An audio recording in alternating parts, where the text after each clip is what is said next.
Bonjour à tous, je veux vous remercier de suivre ce tutoriel. Le but de cette vidéo est de vous présenter le forward d'agent pour SSH, ses vulnérabilités et comment y remédier. Tout d'abord, qu'est-ce que le forward d'agent pour SSH? C'est tout simplement la possibilité pour un utilisateur de se connecter à un serveur distant grâce à sa clé SSH, mais en rebondissant sur un serveur intermédiaire. Plus clairement, l'utilisatrice Alice veut utiliser sa clé privée pour se connecter au serveur Apache qui est un serveur distant. Ce qu'il arrive assez souvent, c'est que les règles de routage du réseau font qu'il n'y a pas d'accès direct à ce serveur, mais qu'il faut se connecter d'abord au serveur de rebond et de là se connecter au serveur Apache. Cette double connexion présente un inconvénient, il est nécessaire de mettre sa clé privée sur le serveur de rebond, ce qui va à l'encontre de toute politique raisonnable de sécurité. Le forward d'agent pour SSH va permettre à Alice de se connecter au serveur Apache via le serveur de rebond de manière transparente car dans ce cas, le serveur de rebond relaye les informations de connexion entre le serveur Apache et le PC de Alice, sans interférer. Ce système permet à Alice d'utiliser sa clé privée en la gardant sur son poste de travail sans avoir à la mettre sur le serveur de rebond. Dans la pratique, ce type de besoin peut se retrouver pour la maintenance à distance d'équipements type hospitalier. Par exemple, pour des appareils extrêmement pointus comme des scanners, la maintenance de ces appareils se fait exclusivement par le fabricant, qui peut pour cela requérir un accès à distance pour pouvoir intervenir plus rapidement en cas de problème. Il semble cependant évident que l'accès à ces équipements ne se fera pas en frontal sur Internet, mais au travers d'un serveur de rebond. D'autre part, ce type d'appareil étant extrêmement sensible, le fabricant ne partagera pas ses identifiants d'accès avec qui que ce soit, même avec le responsable informatique de l'hôpital. Maintenant, on va voir en pratique comment marche le forward d'agent SSH. Donc, pour ce faire, on va lancer une connexion SSH avec un client SSH, donc le client PuTTY. Donc, en tant qu'Alice, je vais vouloir me connecter à mon serveur de rebond. Comme je veux me connecter au serveur de rebond avec ma clé SSH, je l'identifie dans mon système. Donc je charge ma clé privée dans mon client SSH. Voilà. J'ouvre ma session. Je précise que je veux me loguer comme Alice. On voit qu'il me demande ma clé secrète, enfin la clé de protection de ma clé secrète, la passphrase qui protège ma clé secrète pour pouvoir me connecter. Donc là, je suis connecté en tant qu'Alice sur mon serveur de rebond. Et si je veux me connecter à mon serveur Apache, je suis obligé de lancer une commande SSH une fois de plus.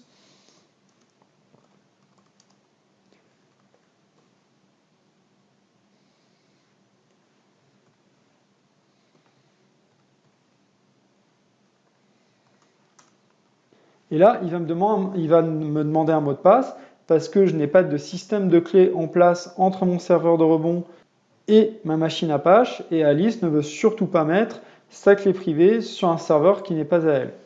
Maintenant, ce qu'on va faire, c'est qu'on va activer le forward d'agent. Donc pour cela, j'ai besoin d'un agent qui tourne en local sur mon PC.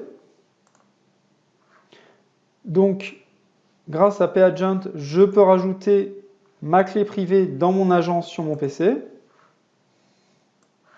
Pagent va me demander ma passphrase.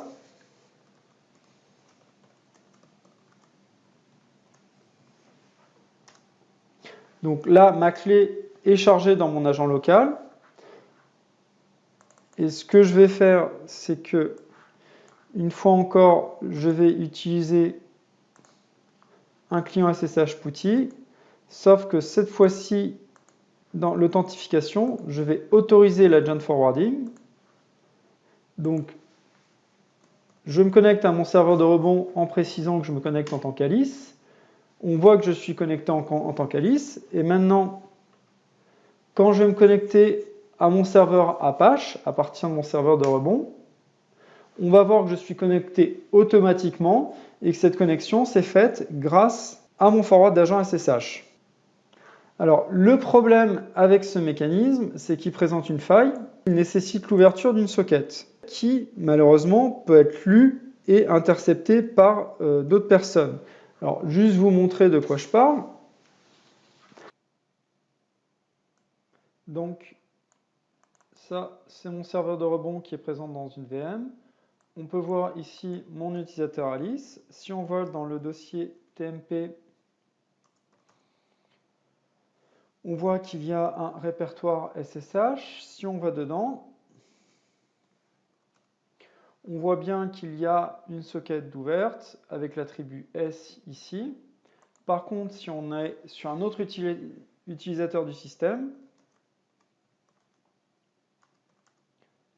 on voit bien le dossier SSH. Si on essaie de s'y rendre, c'est interdit.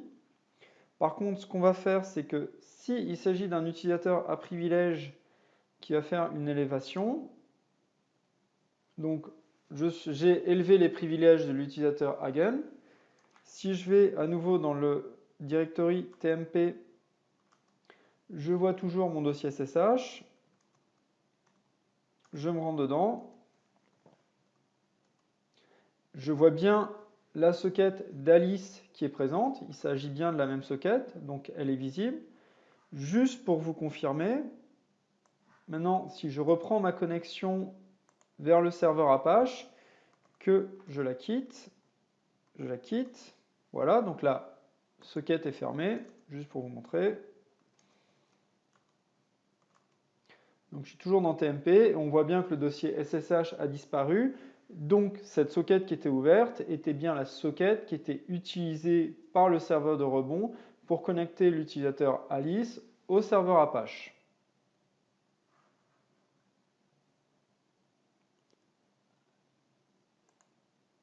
On voit donc bien qu'il y a l'ouverture d'une socket SSH.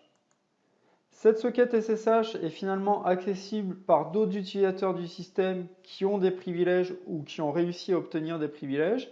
Et en fait, une fois que cette socket SSH est identifiée, un utilisateur malveillant va pouvoir l'utiliser pour se connecter à l'agent de forward SSH de Alice. Et à partir de là, il va pouvoir utiliser cet agent de forward SSH pour pouvoir accéder à tous les serveurs auxquels Alice a accès.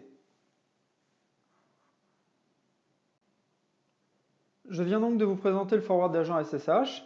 Maintenant, il existe des solutions pour pouvoir utiliser cette fonctionnalité, mais sans ces vulnérabilités. Typiquement, le bastion de Wallix propose sa propre version du forward d'agent SSH. Si la fonctionnalité reste la même, la mécanique et la sécurité sont différents. Le bastion fonctionne en mode proxy inversé, en rupture protocolaire, et ne propose pas de shell utilisateur de toute façon. En plus de cela, le bastion propose tout un arsenal de mécanismes de sécurité permettant par exemple de contrôler les horaires d'accès, de contrôler l'exécution de commandes ou le lancement d'applications. Si un utilisateur exécute à distance une commande interdite, l'administrateur du système sera alerté et la session coupée automatiquement. Donc même si Alice se fait voler ses identifiants, un utilisateur malveillant ne pourra pas les utiliser pour rebondir vers d'autres systèmes. Maintenant, en pratique, regardons comment configurer le bastion de Wallix pour permettre un forward d'agent SSH. Donc on va se connecter en tant qu'administrateur à ma page d'administration. Il suffit d'aller dans la gestion de session, les politiques de connexion, le protocole SSH. Donc quand on va éditer une politique de connexion, on va s'assurer que PubKey Agent Forwarding est sélectionné. Donc ça, c'est la première étape. Et ensuite, quand on va vouloir configurer un device, on va dans Ressources, Device. On va prendre celui-ci. On va s'assurer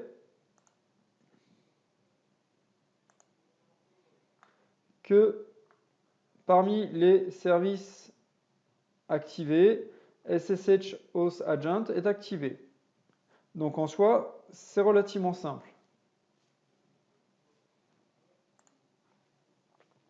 En conclusion, le bastion de Wallix permet à un utilisateur de se connecter à distance à un équipement grâce à son unique clé privée, sans avoir à fournir les identifiants d'accès à cette machine à qui que ce soit et sans vulnérabilité.